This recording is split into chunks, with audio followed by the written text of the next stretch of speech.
বাংলাদেশ সীমান্তে ভারতের সীমান্তরক্ষী বাহিনী বিএসএফ এর পশ্চিম এবং পূর্ব কমান্ডের জন্য দুটি ফরওয়ার্ড হেডকোয়ার্টার স্থাপন করা হবে। একই সঙ্গে 17,000 জওয়ান সহ 16টি ব্যাটালিয়ন গঠন সরকারের চূড়ান্ত অনুমোদনের অপেক্ষায় রয়েছে। এই ফরওয়ার্ড হেডকোয়ার্টারের আওতায় আছে পাকিস্তানের নামও। পরিকল্পনাটি এরই মধ্যে নীতিগত অনুমোদন পেয়েছে। অনুমোদন চূড়ান্ত হলে এটি বিএসএফ এর জন্য বড় সহায়ক শক্তি হিসেবে কাজ করবে। 22 এপ্রিল কাশ্মীরের পেহেলগামে হামলার পর নিজেদের সীমান্তের নিরাপত্তা জোরদারে বেশ সতর্ক অবস্থান নিয়েছে ভারত। সীমান্তের এই দুই ফ্রন্টে বর্তমানে এই আধা সামরিক বাহিনীর 193টি ব্যাটালিয়ন রয়েছে। বিএসএফ এর প্রতিটি ব্যাটালিয়নে রয়েছে 1000-এরও বেশি সেনা। জানা গেছে বিএসএফ শীঘ্রই নতুন করে 16টি ব্যাটালিয়ন গঠনে চূড়ান্ত অনুমোদন পেতে যাচ্ছে। সানবিট সব দিবে সামাল।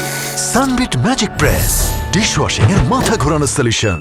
এরই মধ্যে একটি ঘাঁটি গড়ে তোলা হবে জম্বুতে, যাতে জম্মু এবং পাঞ্জাবে ভারত পাকিস্তান আন্তর্জাতিক সীমান্তে নিরাপত্তা জোরদার করা যায়। অন্যটি স্থাপন করা হবে মিজোরামে, যাতে বাংলাদেশ সীমান্তে নজরদারি আরও বাড়িয়ে তোলা যায়, যেখানে যুক্ত হবে 17,000 নতুন সদস্য। আগামী কয়েক বছরের মধ্যে এসব ব্যাটালিয়ন গঠন করা হবে বলে জানা গেছে।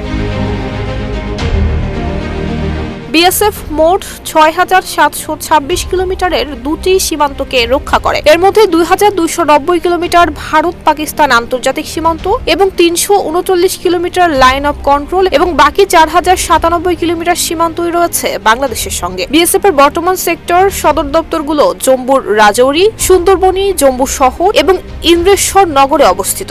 মিজোরাম এবং কাচার ফ্রন্টের সদর দপ্তর আসামে, যার অধীনে শিলচর, আইজল এবং মণিপুরের সেক্টর সদর দপ্তর রয়েছে। Desk report, Dhaka post.